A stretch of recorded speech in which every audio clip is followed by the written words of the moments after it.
जंतर मंतर का धरना ये इतना बड़ा बन चुका है कि उन लोगों ने अब भोजन तक खाना छोड़ दिया। वो लोग सिर्फ ये कह रहे हैं कि मुझे धर्मेंद्र प्रधान का इस्तीफा चाहिए, उसके सिवा कुछ भी नहीं। अब देखो, सबसे बड़ी बात ये आती है कि धर्मेंद्र प्रधान से उन्हें इतनी बड़ी आपत्ति क्यों है कि वो सिर्फ उनके ही पीछे पड़े हैं। शिक्षा उनकी वजह से ही खराब नहीं, बल्कि और भी बहुत सारे कारण हैं, जिसमें शिक्षा, बच्चों का साथ और बच्चे शिक्षा का साथ छोड़ते चले जा रहे हैं। देखो, सीजीपी पार्टी के साथ पहले बहुत सारे आदमी इकट्ठे थे, लेकिन जब से उन्होंने भूख हड़ताल की है तब से 95% लोग वहां से जा चुके हैं। जंतर मंतर पर अब गिने चुने कुछ लोग रह गए हैं जो सिर्फ अपनी जिद पर अड़े हुए हैं, और उन्हें अपने से ज़्यादा धर्मेंद्र प्रधान का इस्तीफा जरूरी लगता है। अभिजीत दीपके तो सीजीपी पार्टी का फाउंडर है, तो वो तो किसी हाल में भी छोड़ के नहीं जाएगा। अगर गया तो जनता की गालियाँ और मार दोनों पड़ेगी उस पर। देखो, सीजीपी के साथ धरना में रोज़ नए 4 लोग आते हैं और रोज़ नए 4 लोग चले जाते हैं, तो नाम बताना उनका इतने ज़रूरी नहीं होता। देखो, धर्मेंद्र प्रधान एक एजुकेशन मिनिस्टर ही नहीं है, बल्कि वो एक ऐसा नाम बन गया है जिसके लिए अभिजीत जैसे 10 आदमी को 10 पार्टी बनानी पड़ेंगी, तब जाकर मोदी को ये संदेश मिलेगा। वरना देखो, अभिजीत जी कोई सत्ता में या एजुकेशन मिनिस्टर ऐसे ही नहीं बन जाता, और फिर ऐसे ही हटाना भी इतना आसान नहीं होता। मुझे कहीं ना कहीं ये लगता है कि आपको आम आदमी पार्टी का सपोर्ट है, इसलिए आप धरना भी दे रहे हैं, वरना जंतर मंतर कब का खाली हो चुका होता। देखो, समस्या यहाँ नहीं है। देखो, समस्या कहाँ है ये सुनो। अब ये लोग धर्मेंद्र प्रधान का इस्तीफा देने के लिए इतना उन्हें फोर्स कर रहे हैं।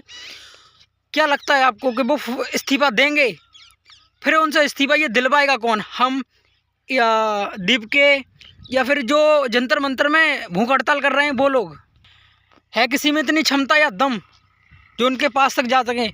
अब आप लोग एक आदमी के दम पर ये काम कर रहे हैं, वो है मोदी जी, कि वो कुछ करेंगे। हो सकता है उनका रिप्लाई ना आए।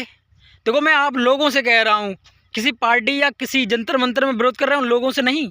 मैं ये बात किसी मजाक में या फिर जानबूझ के नहीं कह रहा हूँ। देखो, 20 मिलियन फॉलोअर्स हैं सीजीपी पार्टी के। अगर 1 मिलियन यानी 10 लाख लोग भी साथ देते तो धर्मेंद्र प्रधान अब तक अपने पद से इस्तीफा दे चुका होता। देखो, समाज इस बात को एक्सेप्ट कर चुका है कि जो लोग भेड़ बकरी की तरह रहना चाहते हैं उन्हें कोई भी नहीं सुधार सकता, क्योंकि वो समाज को वो कभी वैल्यू नहीं देते, यानी समाज का कभी साथ ही नहीं देंगे। अगर वो ऐसा कभी करेंगे ही नहीं तो उनमें बदलाव कभी नहीं आएगा, और वे वैसे के वैसे ही रह जाएंगे। और सीजीपी पार्टी के साथ बस ऐसे ही लोग जुड़े हैं जो सिर्फ हा तो कर रहे हैं, पर साथ कोई भी नहीं दे रहा। और सुनाऊं, लॉजिक से सुनो। अगर सच में धर्मेंद्र प्रधान से आपको इस्तीफा दिलवाना ही है तो दिल्ली को जाम कर दो, बंद कर दो, इतने लोग इकट्ठा कर दो, रोडों पे फैला दो कि वाहन चल ही ना पाए। अपनी पार्टी के सारे लोग बुला लो, पुलिस को साथ लो, किसी बड़े नेता का साथ लो, किसी बड़ी पार्टी का साथ लो, क्योंकि एक बगीचे में लेटने से धर्मेंद्र प्रधान कभी इस्तीफा नहीं देंगे। और सुनाऊं, मीडिया सीजीपी का इंटरव्यू लेने आती है, सवाल भी पूछती है कैसा हालचाल है, हालत देखती है कहाँ तक पहुँच चुकी है उनकी कंडीशन, मराऊ है या फिर अभी जान है थोड़ी बहुत। दीपके अभी भाई हाथ जोड़ के ये कह चुके हैं कि भाई मुझे परेशान मत करो, भाई मानते हो तो बस साथ दो और कुछ भी नहीं। तो अभी झूठी अफवाह चली थी कि धर्मेंद्र प्रधान ने अपने पद से इस्तीफा दे दिया है, पर ऐसा कुछ भी नहीं हुआ। और सच में अगर धर्मेंद्र प्रधान ने इस्तीफा दे दिया तो सीजीपी पार्टी की एक सबसे बड़ी जीत होगी। तो वो मोदी जी के 4 स्तंभों में से एक स्तंभ टूट जाएगा, जो एजुकेशन का था।